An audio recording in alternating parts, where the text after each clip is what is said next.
Boa. João capítulo 15 diz assim: Eu sou a videira verdadeira, e o meu pai é o agricultor. Tô lendo na NVI, tá? Só para lembrar. Ele corta todo o ramo que, estando em mim, não dê fruto, e poda todo aquele que der fruto, para que dê mais fruto ainda. Vocês já estão limpos pela palavra que tenho falado. Permaneçam em mim, e eu permanecerei em vocês.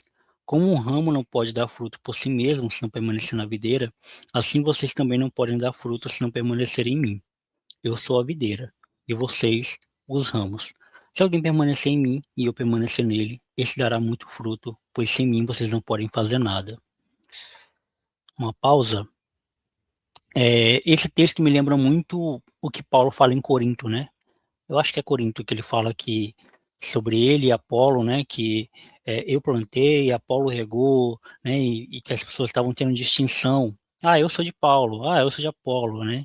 E ele fala que ninguém é de ninguém, a gente é de Cristo, né? E esse texto me lembra o que Paulo estava querendo dizer. Jesus já fala sobre ele aqui. Ele é a videira, né? Ele é o motivo pelas quais a, o fruto nasce, cresce e morre, né? Ele é o motivo pela qual todas as coisas acontecem. Isso tem relação com os dois temas, né, que a gente já trabalhou aqui. Eles têm relação com a centralidade em Cristo, né? Que tudo subexiste, existe e subexiste nele, né? E tem a ver também com a pluralidade, que existem ramos, né, que são maiores do que outros, mas todos são essencialmente importantes, né, para o reino. E é legal a gente pensar, já que a gente está falando de crescimento orgânico, o que a gente entende por um crescimento orgânico, né? É um crescimento sem agrotóxico, né? É um crescimento sem uma forçação. Eu não estou dizendo que a gente não possa usar estratégias de marketing para nossa igreja, para nossa comunidade.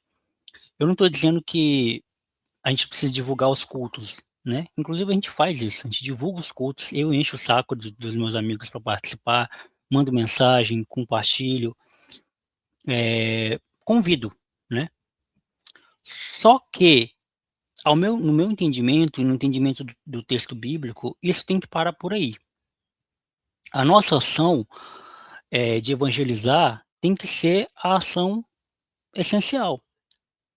Eu tenho que orar pelos meus irmãos que eu estou convidando para estar nos cultos, eu tenho que orar pelo meu inimigo, inclusive, né?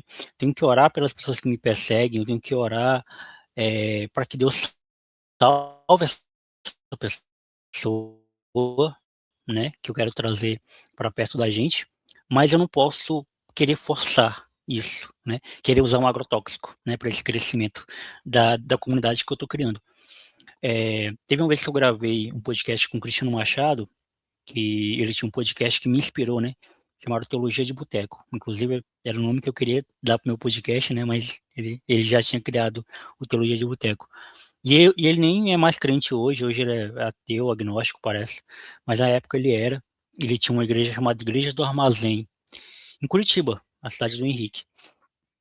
E o que que acontece? Ele me falou uma frase que me marcou muito e me marca até hoje.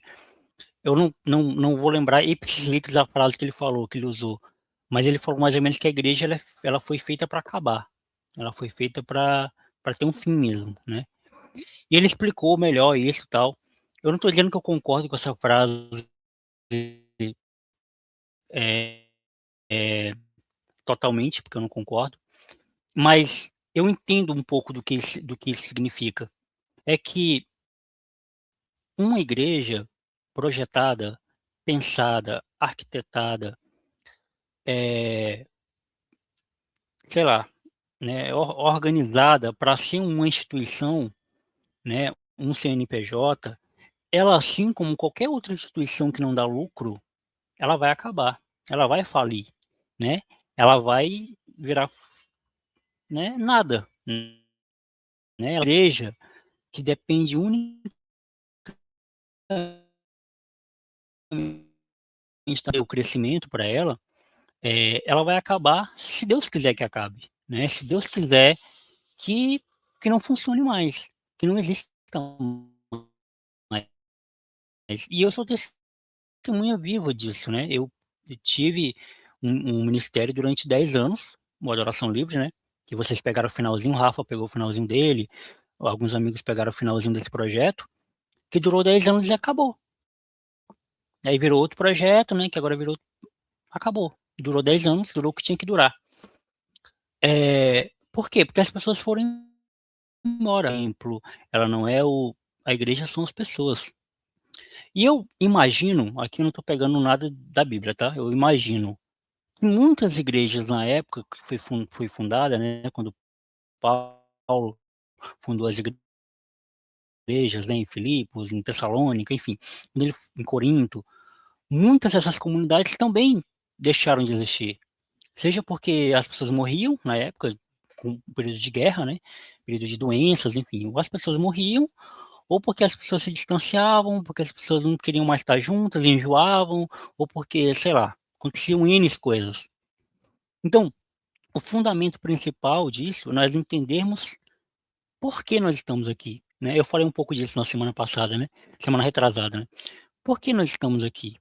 Ah, é por Jesus. Por quem nós estamos aqui? Por Jesus. E qual o objetivo de estarmos aqui? Adorar e louvar o Senhor Jesus, motivo de tudo isso acontecer. E nós, em comum acordo, temos que fazer o que Paulo nos orientou e Jesus nos orientou, né? Cuidar do órfão, da viúva, cuidar do necessitado, abraçar o necessitado, ajudar o um uns aos outros nos fardos que uns aos outros carregamos. É ser parceiro um dos outros. Isso é viver em comunidade. Isso é viver em igreja, né. Continuando, todo mundo com a Bíblia aberta, hein. Versículo 6: "Se alguém não permanecer em mim, será como um ramo que é jogado fora e seca. Tais ramos são apanhados, lançados ao fogo e queimados. Se vocês permanecerem em mim, e as minhas palavras permanecerem em vocês, pedirão o que quiserem e será concedido."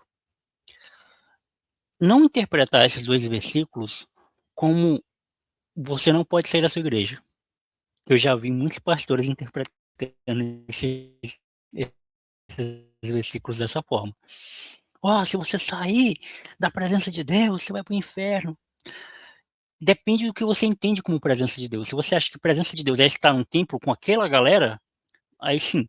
Mas aqui Jesus está sendo muito específico. Ele fala: "Se vocês não permanecerem em mim", ou seja, nele, não é na igreja, não é com os irmãos daquela igreja. Você pode sair dali porque você não é bem recebido, você não é bem-vindo, você pode sair dali porque você está sofrendo um abuso de alguém, você pode sair dali porque você não está se encontrando mais ali, ou você pode sair dali porque encontrou uma igreja mais perto de você, encontrou irmãos mais legais. Você pode sair por N motivos. Você não pode sair da presença do Senhor, né. Você não pode sair da submissão dele, né, que é o que acontece com muitos, né. E inclusive o que diz no texto de Hebreus, né, que ele fala: "Não deixei de congregar", ou seja, não deixei de se reunir, como igreja, como é costume de muitos. Que é costume de muitos não sair da igreja e ficar no mundo à toa, ficar avulso, né. É sair de fato da presença de Deus. Então, essas coisas parecem dizer a mesma coisa, mas não dizem a mesma coisa, né. É o meme lá do Toguro, né. É sabor igreja, né, mas não é igreja de fato. Porque a gente já aprendeu aqui inclusive, que igreja é um organismo vivo, né. A igreja ela subsiste independente de lugar, de templo, ela subsiste independente de pastor, por mais que muita gente tenha resistência a isso, né, de achar que tem que ter um pastor, tem que ter um reverendo, tem que ter um bispo, eu já acredito,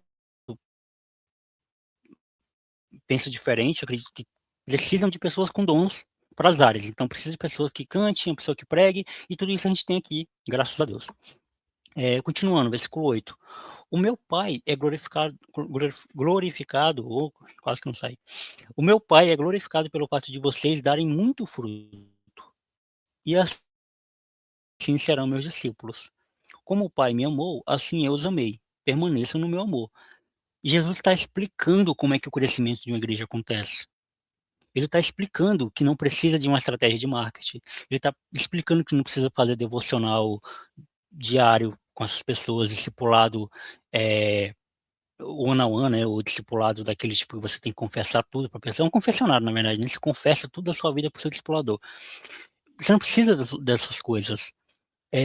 Você consegue viver, você consegue caminhar com Cristo se você permanecer nele e compartilhar com seus irmãos, compartilhar uns aos outros o que você, a sua dificuldade, enfim. E ele fala, como o Pai me amou, assim eu os amei. Ou seja, é um amor que transborda, é um amor que passa, né? E o versículo 8, perdão. É, o meu Pai é glorificado pelo fato de vocês darem muito fruto, e assim serão meus discípulos. Ou seja, o fato da gente dar fruto da obra do Senhor, a obra do Espírito, a obra de alguém que é salvo, isso vai já atrair automaticamente as pessoas ao seu redor, né? Óbvio que tem que ter o chamado, óbvio que tem que ter o ID, né? Você tem que pregar o evangelho para a pessoa. Também não é só você achar que é um imã, achar que você vai viver, a pessoa vai se aproximar de você e vai chegar até Jesus. Não, você tem que falar de Jesus para as pessoas. Falar de Jesus abertamente, usar a palavra para pregar para as pessoas, no seu trabalho, na sua escola, na sua faculdade, seja lá onde quer que seja. Arrumar uma brecha para falar de Jesus para as pessoas. E aí vai chegar o momento de você convidar elas para o culto. Mas a ordem prioritária não é culto e Jesus, não, é Jesus primeiro, e se tiver uma brecha, convidar para o culto. O que mais importa é Jesus ser anunciado. Se ela vai para outra igreja, se ela não vai para igreja nenhuma, mas se ela entendeu o chamado de Jesus, isso é o mais importante. E a gente costumeiramente inverte essa lógica. A gente quer primeiro que a pessoa seja um fiel da nossa igreja. A gente quer que a pessoa seja uma dizimista na nossa igreja, antes de ela conhecer Jesus de fato. A gente primeiro, é, a gente primeiro fala do fruto que aquilo que a gente almeja pregar faz, do que, de fato, Jesus, que é o emissor. Então, muitas vezes a gente quer a benevolência de Jesus, mas a gente não quer Jesus por completo, né? A gente não quer Jesus por completo, a gente só quer a pensão, né? A parte do final do mês que Jesus nos dá. E Jesus fala que a gente tem que permanecer nele, e não uma parte dele, né? Versículo 10. Se vocês obedecerem os meus mandamentos, permanecerão no meu amor, assim como tenho obedecido aos mandamentos do meu Pai, e permaneço no amor dele. Tenho dito essas palavras para que a minha alegria esteja em vocês, e a alegria de vocês completa. Versículo 12. O meu mandamento é este: amem uns aos outros como eu os amei. Ninguém tem maior amor do que aquele que dá a própria vida pelos seus amigos. Isso aqui é crucial, né? Isso aqui é fundamental, mano. Porque a gente tem conversado, porque a gente tem pensado. Esse projeto aqui nasceu da nossa amizade, né? Daqui a 10 anos essa igreja ainda existir, a gente vai poder falar. Caramba, lembra que lá em 2026 a gente ficava conversando lorotas, até que a gente decidiu falar de Jesus e ter um encontro para falar só de Jesus, 1 hora para falar só de Jesus. E olha só, né? 10 anos se passaram, nós estamos aqui continuando falando de Jesus. Porque não é uma coisa exaustiva, não é uma coisa que cansa. O assunto Neymar já morreu. Daqui a pouco o assunto Copa já morreu também. Daqui a pouco o assunto eleição vai embora também. Mas o assunto Jesus não é um assunto que esgota. É novidade de vida, né? E, e é legal Jesus usar o termo amigos para falar dos discípulos, né? Para falar das pessoas pela qual ele morreu.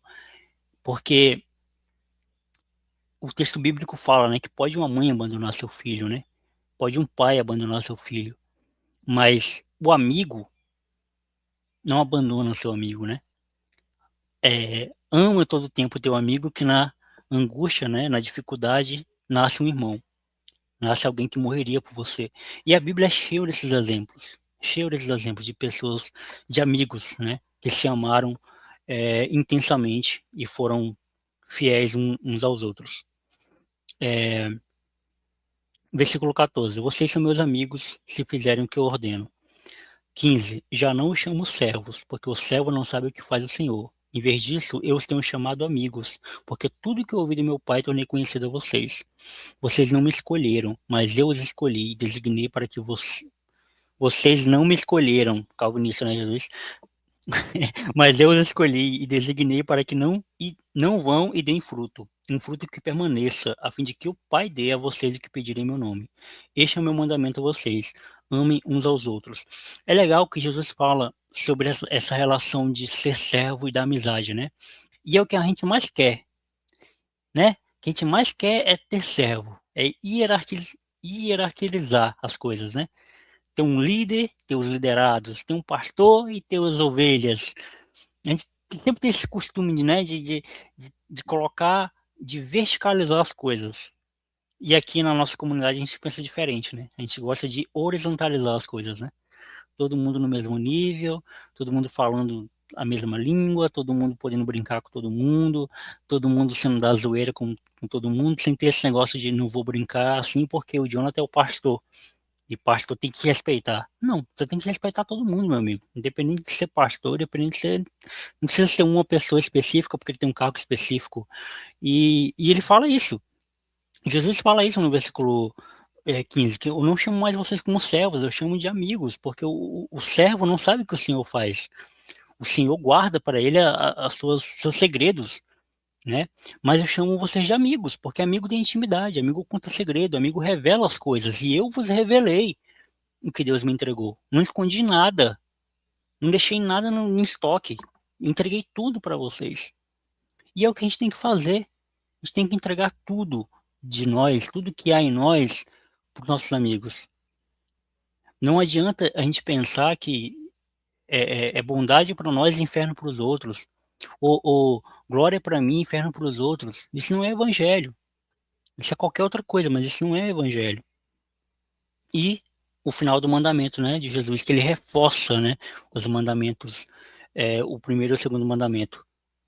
Amem uns aos outros. É algo que vai fazer sentido no crescimento orgânico. O amor ele vai ser o combustível para essas coisas acontecerem, né? O amor vai ser um combustível pela qual as pessoas vão ser atraídas pelo evangelho.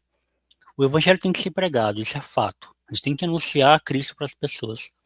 O efeito dessa pregação, aí é ele que vai conduzir. Como ele mesmo falou, não são vocês que me escolhem, sou eu que escolho vocês. Então foi ele que nos escolheu. Então saber se ele escolheu o Antônio, o Fernando, o Raimundo da esquina, isso aí a gente só vai saber se a gente pregar o evangelho para eles e aguardar Deus fazer a obra, né? Toda e qualquer coisa fora disso é invenção, é inventice, é coisa humana, mas o evangelho é bem simples, né? E a obra, o crescimento orgânico da igreja, pela qual a igreja tem novas pessoas, novos adeptos, é através dele. E ele que faz tudo em nome dele, intermédio dele, sem olhar beleza nenhuma para nós. Amém?